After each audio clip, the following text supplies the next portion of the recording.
You're looking at a sandy bottom through some clearish North Sea water, but let's remind you of where we are.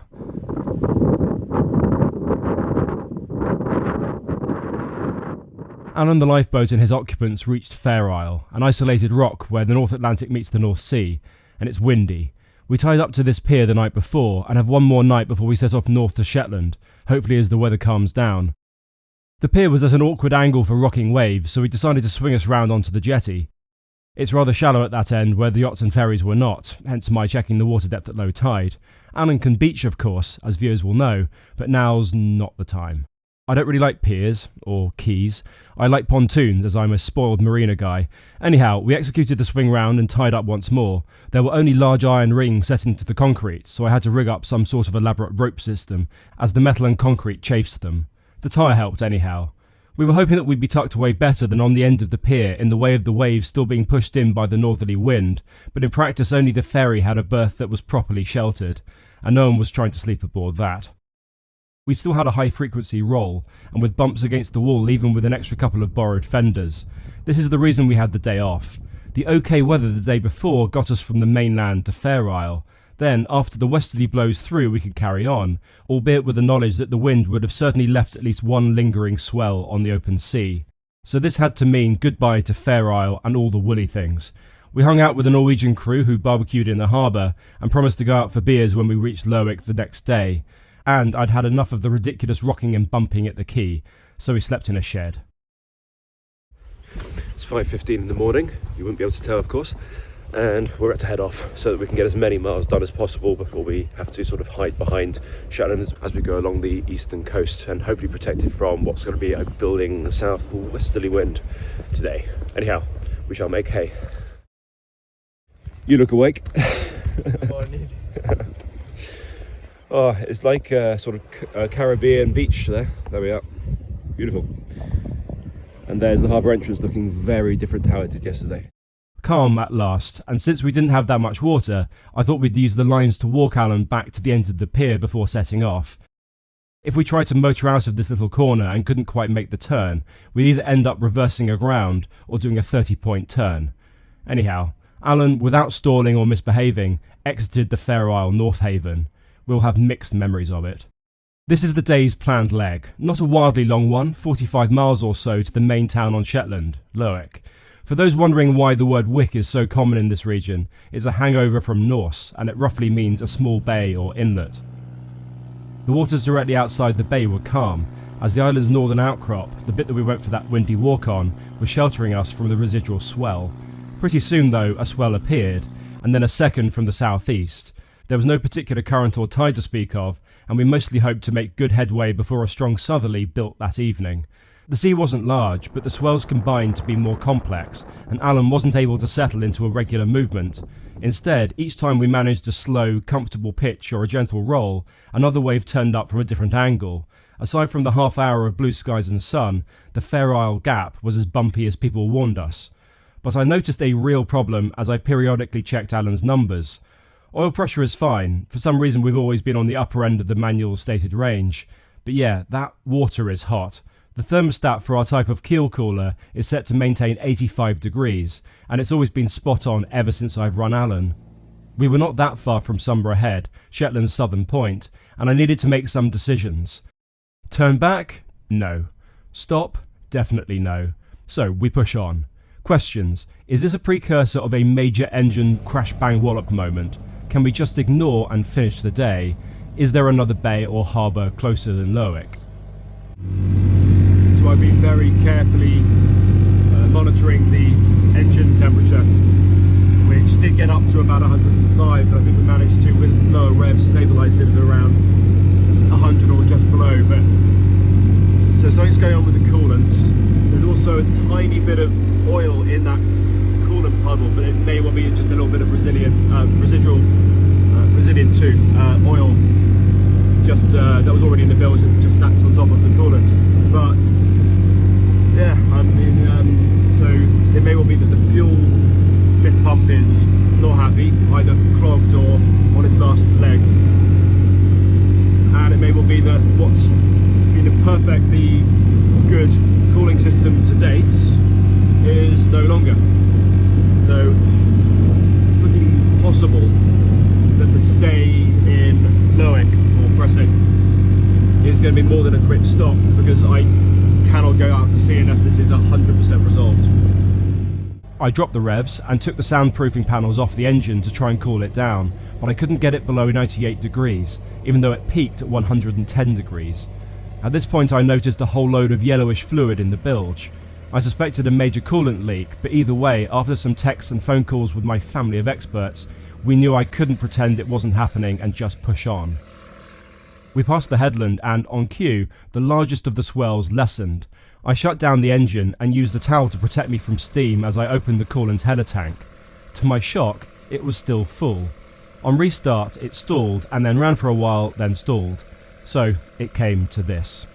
The next bit will be slightly strange because although Nico was a superstar filming the call that I made to the Coast Guard from sat up in the driver's seat, he didn't quite get the first bit of it, so I'm going to sort of fake the first bit of the call, but exactly what I said. And then also you'll notice that I've applied some horrendous filter to the video, largely because I hadn't washed my hair for 3 days, and no one deserves to watch a long bit of video clip looking down on my head when I hadn't had my obligatory hair care routine going on. So yeah, that's what happened. Pan pan, pan pan, pan pan. This is motor vessel Allen. We are located 5 miles east-northeast of Sombra Head. Coordinates are 54.075 north, 1 degree 11.719 west. I have engine failure and I'm now drifting. I urgently request a tow. I have 2 persons on board. Over. Pan Pan, Alan, this is Shetland Coast Guard. Say again your position. Over. Shetland Coast Guard, this is Alan. Position. Pan Pan, Alan, this is Shetland Coast Guard. Are you able to drop anchor? Over. Shetland Coast Guard, negative. Our anchor line is too short and we are in too deeper water. Over. Pan Pan, Alan, this is Shetland Coast Guard. What direction and drift rate have you got? Over. Shetland Coast Guard, Alan. We are currently pointing north. We were heading towards Lowick, and we have a slow following sea, but I don't know how long before we are unable to keep our bow heading north. Over. All stations, this is Shetland Coast Guard. For the Maritime Safety Information broadcast, listen now on VHF Channel 63. Channel 63 is Shetland Coast Guard Act. What life-saving equipment do you carry on board? Over. Safety Information broadcast, listen now on VHF Channel 63. That's Channel 63. This is Shetland Coast Guard Act. Shetland Coast Guard, Alan. We have an offshore life raft, we have flares, and we have a personal locator beacon on board, including, of course, life jackets for both passengers. Over. Pan Pan, Alan, this is Shetland Coast Guard. Describe your vessel. Over. Shetland Coast Guard, Alan. Alan is a decommissioned, totally enclosed lifeboat, an offshore lifeboat. It is bright orange, there are railings on the deck, and we are 8 meters. Over. Pan Pan, Alan, this is Shetland Coast Guard. Are there any children on board? Over. Shetland Coast Guard, Alan. No children on board, 2 adult men. Over. Pan Pan received. Stand by. Shetland Coast Guard, understood. Over.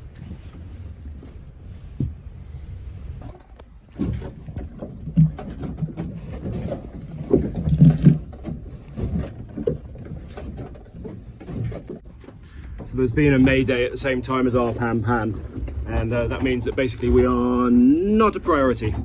So we're going to have to wait and see what's going on. We were told by the Coast Guard the Shetland RNLI had been tasked to give us a tow, but then on dual channel watch we heard a Mayday call on channel 16, so there may well be a wait. Alan turned side on to the waves, which was inevitable, and the rolling became what I would term less than recreational. Alan came originally with a basic sea anchor, but I couldn't get it to bite and have Alan hang off it, even before trying to pay out much more rope. You can see here where this nice straight path kinks off to the east and does its own thing. This was our drift. I kept trying to work on the engine, which was more productive than just sitting there monitoring the radio, and we got success for a few periods, and that meant a couple of moves, under power, north, but this more importantly replanted our bow back perpendicular with the waves. Good news also for us at least, either the Mayday was a false alarm, or perhaps the Coast Guard helicopter was sent instead, but long before we expected, Nico spotted the spray kicked up by the RNLI's offshore boat practically flying towards us.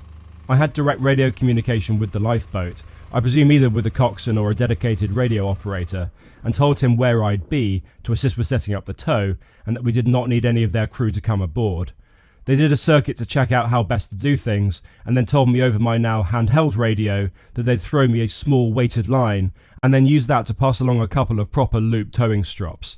We did that on the first attempt, and I attached the line to the bow bollard, thankful that I'd not skimped on the way that I'd bolted it to the fiberglass deck. So the lifeboat crew took up the slack, and the ignominious tow north began. I checked the chart plotter, and we were moving at around 7 knots. This is quicker than Alan's hull speed, so there was quite a lot of splashing at the bow, as Alan's hull obviously could not climb over his bow wave. Also, since the towing lines were slowly swinging left and right, as both boats ran over and through the waves a little differently, they were catching on the roller-mounted anchor. So I brought that indoors, and whilst the bow roller itself was still in the way, it wasn't causing any damage.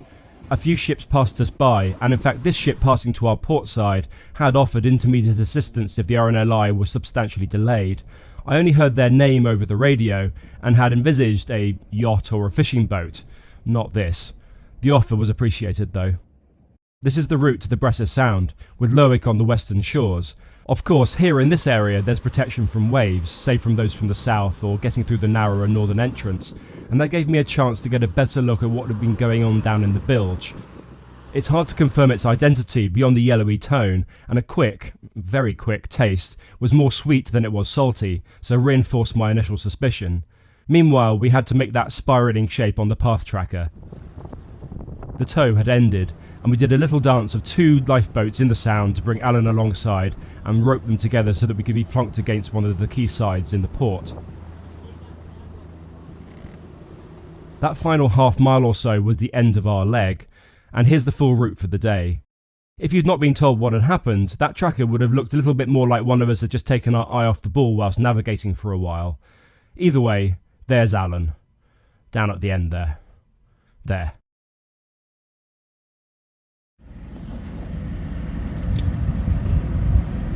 So, quite understandably, yesterday as we were coming alongside the lifeboat, in particular that one took a bit of a knock, and so luckily, because I've designed it so that the actual poles themselves are aluminium, they're going to bend and not quite break, but just bend much faster than the steel fittings are going to be, so it should mean that it's quite easy to repair. I just need to now measure the length of those poles and I can replace them.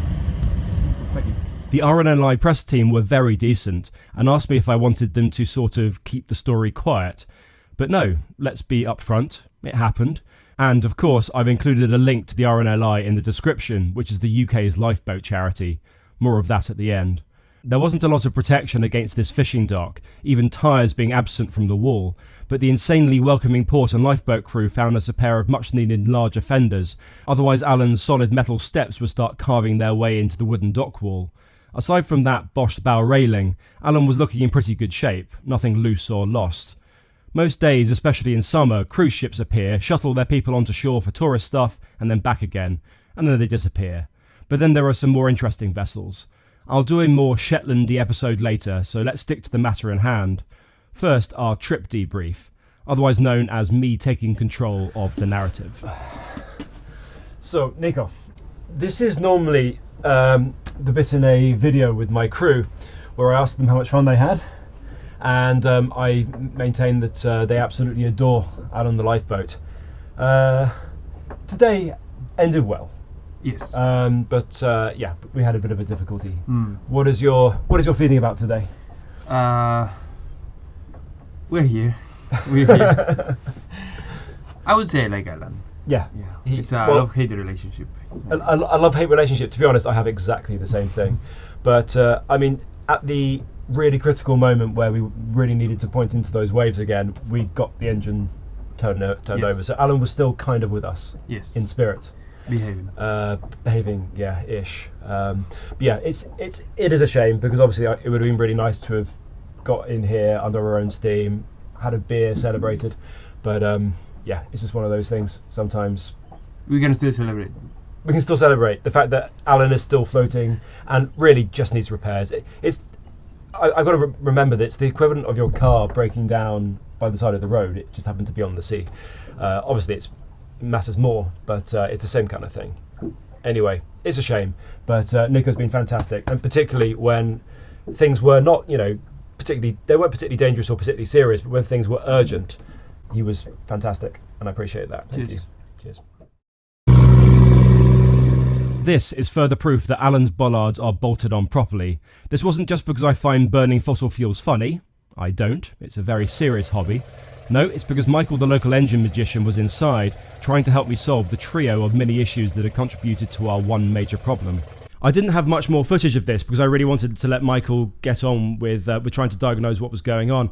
But in the end, we came up with the conclusion that there was no one big disastrous failure of Alan's engine. The engine is actually broadly fine. What it was a combination of, we think, was water actually coming up the stern tube, which I think means that there's a slight leak at the cutlass bearing, slight bit of play at the cutlass bearing down at the propeller end, and that was allowing a very small amount of water, very gently every now and again, to sort of slosh into the bilge. So that was creating some of it.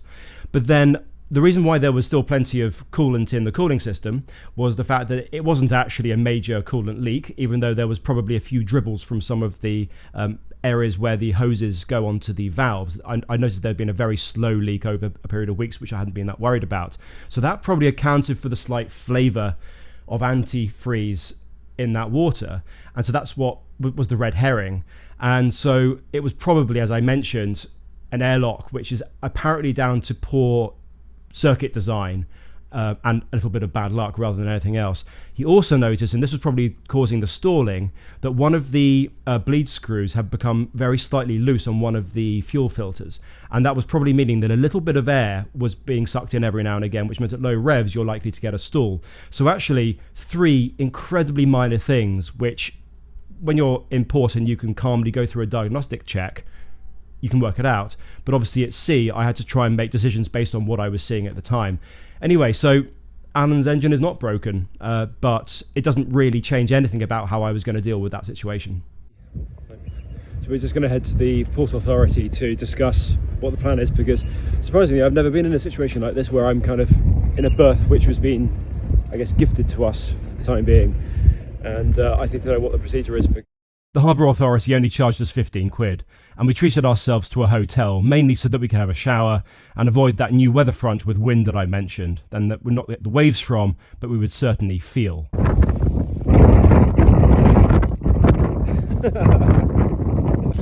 Welcome to Shetland. Lovely weather. Get out. More British summertime for you. Anyhow, that ended, and since we thought Alan could run again, okay, we're going to head over the water now to the island opposite, and we're going to hope that the engine is going to behave itself this time. Very kindly, we have John. Is John there in the background? Say hi, John.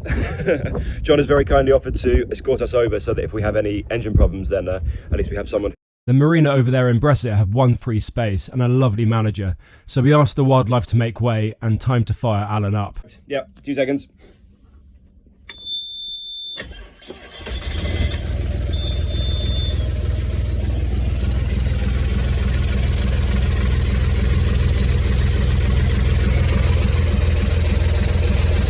Lerwick Harbour does have a visitors marina with pontoons and facilities, but the RNLI crew found it easier to manoeuvre us to this open empty quay, and the other private marina a mile north is apparently always fully booked with locals, and to be honest they seemed really stern, so this was a much better idea. John took the lead, and Alan dutifully and perhaps rather sheepishly, given his early insubordination, followed behind. The engine cover was off, so we were probably above 80 decibels. It's very noisy. The marina we were aiming for is tiny and protected by rock breakwaters on 2 sides. It's not too deep, but fine for Alan, and we aimed for the slot that Hazel had kindly made sure was clear for us for at least a few weeks. In fact, there she is to welcome us, along with a couple of other locals. Alan had triumphed after his medical intervention, but we had not spent enough time on the water at speed to get the temperature up high, but with 30-minute static engine runs in gear, I confirmed that the thermostat valve was now opening, despite the mechanic not actually having done much in that department. Annoyingly, we found no split or misseated hoses, which would have been an easy fix.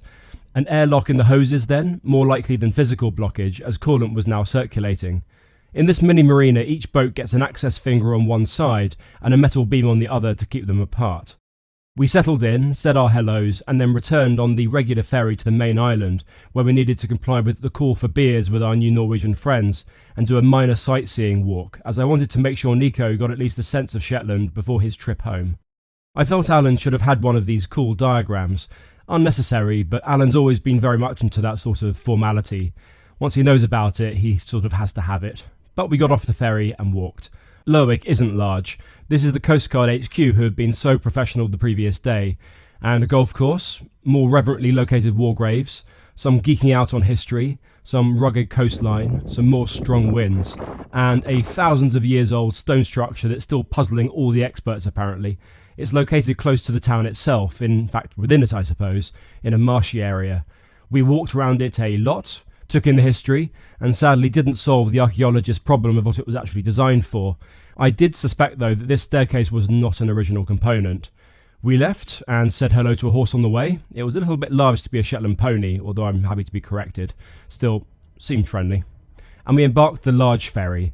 This is one of the 2 passenger/car ferries run by Northlink that head to Aberdeen, some of which go via Orkney en route. They run overnight trips, which is efficient time-wise. You're not allowed to set up a tent and camp on deck, which is something of a spoilsport, especially since there aren't enough cabins for everyone. But regardless, we left the cruise ships behind and took advantage of this ship's hull speed, which is greater than Alan's, surprisingly, and with marginally more powerful engines. Alan is over there in Bressa Marina, awaiting my return, and the filming of that difficult announcement I made a few weeks ago, and also the subsequent episodes I still have for you. Here's the exact spot where our minor drama occurred the day before, and soon we were beyond Shetland, past Fair Isle, past Orkney, and approaching mainland Scotland, which is this place. I like Aberdeen when it's not raining, and will show you more in a later video. Of course, you'll recall Nico and I drove from Edinburgh to Wick at the start of this leg, and the rental car was still up there. My clever trick was to book a flight with Eastern Airways from Aberdeen to Wick, a surprisingly useful route. But I got halfway, got told that the plane was broken in mid-air, returned, and we were promised a shared taxi by the staff before head office told them to cancel the bookings and tell everyone to sort ourselves out. Do not fly with Eastern Airways. Ever. All the locals laugh when you mention them. So we got a £500 4-hour taxi to Wick. Hours behind schedule, I then drove 11 hours straight to South Wales, where I had a speaking job the next morning. I got into the hotel at 3 a.m. So all in all, a very successful mini holiday. That's all for this one. Cheers to those of you sticking along for the ride. It does not go unnoticed, I promise you. But before I say bye, I'm going to say a couple of things about the RNLI. You're probably not going to be surprised that I'm going to say right now a huge thank you to the Royal National Lifeboat Institute. Is it Institute or institution? One of the two. I'll check now. 2 seconds. I could cut this together again, but I think you probably want to see me doing this live. It is the Royal National Lifeboat Institution, not Institute. There we are. You now know it. So the way it works in the UK is we have, of course, we have the military who can arrange for search and rescue for certain things. We also have a Coast Guard, His Majesty's Coast Guard now. But we also have a lifeboat institution which runs all the way around the country, endless stations with amazing lifeboat crews, and importantly those crews are volunteers. We're not like some countries where they have a vast Coast Guard setup where most of the lifeboat stuff is done by the Coast Guard, and for instance there are other countries like for instance Norway, where they have a lifeboat service, but it's actually a membership. It's a paid membership, and you have a limited number of sort of rescues or tows per year before they start billing you, and you have to become a member. They won't leave you at sea to sink. They will come and help you, but you might get a big bill. The system in the UK is entirely different. There are no charges made whatsoever. It is an entirely free service, and no matter how many times you mess up at sea, these people will come in the most awful conditions and they'll try and sort you out. It's a remarkable system, and it's a remarkable group of people. So you won't be surprised to say that I'm imploring you, instead of donating to my project from this video, if you possibly can, even if you're not from the UK, it'll be a great thing to pop over to the RNLI's website and sort of chuck them a couple of quid or something, because it's no small thing what they do, and it's no exaggeration to say that many thousands of people around our shorelines are alive because of the efforts that they put in, and they all have normal day jobs as well. It's an awesome thing to be involved in if you are one of their volunteers and on their crews. But as someone who has now been on the receiving end of their help, even though this was not very dramatic, it was essentially like breaking down at the side of the road and getting a tow. That's not really the point. We would have been in a bit of a sticky situation if it wasn't for the fact that they came along and gave us a hand. So yes, RNLI, bunch of absolute superstars. Thank you to them, and those of you around the world, and particularly those of you in the UK watching this, if you are thinking about making a nice gesture today, it'll be awesome to chuck a couple of quid their way. It's very easy to donate online, and of course I'll stick a link in the description. Yep, I think that's a fair place to finish. Oh, I was just going to quickly say, I am not going to be getting any more restocks of Allen t-shirts of any type, of any different colour. I've got a fair number of baseball caps left, but the shirts now I'm going to be running the stock down, because for obvious reasons it doesn't make any sense for me to keep on sort of promoting them. We will possibly look at something different in the future. So if you are interested in getting an Allen t-shirt, some of the lines, some of the sizes are now sold out, but if you are, then pop over to the website, and again there's a link in the description, and you can get one of the last remaining Allen t-shirts. I do hope that those of you who have already got one are still enjoying them, and will continue to do so. I made sure that they were not sort of cheaply made. I made sure I went for sort of like premium types of weave and this, that, and the other, so that they're not the sorts that would die in the wash after about 2 cycles.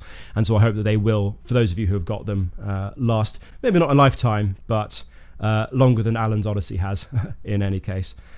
Cool, I think that's it. That's more from me, and I will see you soon. I will do some more episodes as soon as I possibly can. Cheers. Bye.